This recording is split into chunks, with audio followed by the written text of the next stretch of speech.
എനിക്ക് ജിന്നോയെ അടിക്കാൻ പറ്റുമോ? അത് നടക്കുന്ന ഒരു കാര്യമാണോ? നടക്കാത്തൊരു കാര്യമല്ലേ? പോരാത്തതിന് ഒരു പ്രശ്നവും.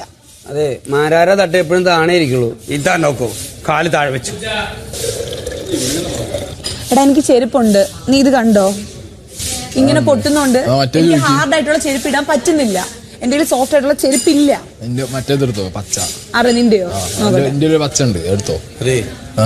ബാത്റൂമിൽ ചെരുപ്പ് കൊടുക്കും പ്ലീസ്. ബിഗ് ബോസ് പ്ലീസ്, ജാസ്മിന് ഒരു ചെരുപ്പ് കൊടുക്കൂ ബാത്റൂം ഇടാൻ പറ്റിയ. എടാ, ഫെദർ ടൈപ്പ് 8.5 സൈസ്. കാരണം ബാത്റൂമിൽ പോലും ചെരുപ്പിടാണ്ടാണ് ജാസ്മിൻ ഇവിടെ നടക്കണേ.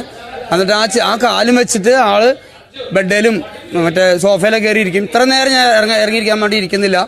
പക്ഷെ ഒരു ചെരുപ്പ് കൊടുത്താൽ ഹെൽപ്പ് ചെയ്യാം. ഞങ്ങൾക്ക് ഇവിടെ ജീവിക്കണം. ഞങ്ങൾക്ക് കുറേ അസുഖങ്ങളൊക്കെ വരും. ആൾ ആ കാലും വെച്ചിട്ടാണ് ഈ ബാത്റൂമിൽ കുന്തുകാലിൽ കയറിയിരിക്കുന്ന സംശയമുണ്ട്. നമുക്ക് അറിയില്ല എങ്ങനെയാന്ന്. കാരണം ഇവിടെ ഉള്ള എല്ലാവർക്കും ബാത്റൂമിന്റെ ഇതൊക്കെ പൊട്ടിപ്പോണ്ട്. ആൾ അങ്ങനെയാണ് ഇരിക്കുന്നത് നമുക്ക് പറയാൻ പാടില്ല. കാല് കയറ്റി വെച്ചാൽ ഇരിക്കുന്നത് അങ്ങനെ അറിയണേ ഞങ്ങൾക്ക് അറിയില്ല.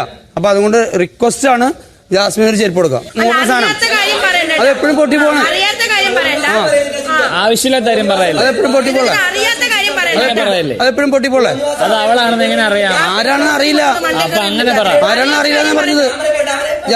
സീറ്റ് ഇരുന്ന് ചെയ്യണത് ജാസ്മിൻ ആണെന്നുള്ള രീതിയിൽ സംസാരിക്കണം. വൃത്തികെട്ട വർത്താനം പറയരുത്. വൃത്തികെട്ട വർത്താനം അറിയാത്ത താൻ ഒളിഞ്ഞു നോക്കാറുള്ളൂ. ബാത്റൂമില് താൻ ഒളിഞ്ഞു നോക്കാറുള്ളൂ. പെമ്പിളേരി കയറുന്ന സമയത്ത് താൻ ഒളിഞ്ഞു നോക്കാറില്ലല്ലോ. അറിയാത്ത കാര്യത്തെ കുറിച്ച് വായടച്ചിരിക്കാം. അറിയാത്ത കാര്യമാണെങ്കിൽ ക്യാപ്റ്റൻ അണ്ണാക്ക് അടച്ചിരിക്കാം. അറിയാത്ത കാര്യമാണെങ്കിൽ ക്യാപ്റ്റൻ അണ്ണാക്ക് അടച്ചിരിക്കാം. തോന്നിവാസം ആരാന്നറിയില്ല. ഓരോരുത്തരും താൻ ഒളിഞ്ഞു നോക്കാറില്ലാത്തേക്ക് ഞാൻ പറയും.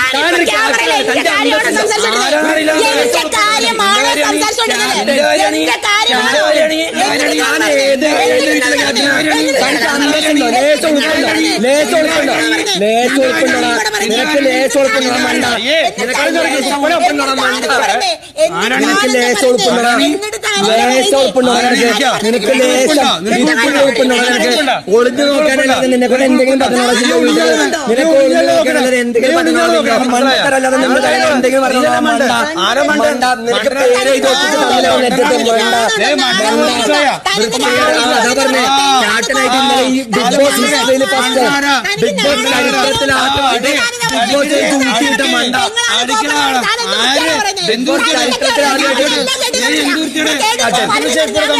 ബാത്റൂമിൽ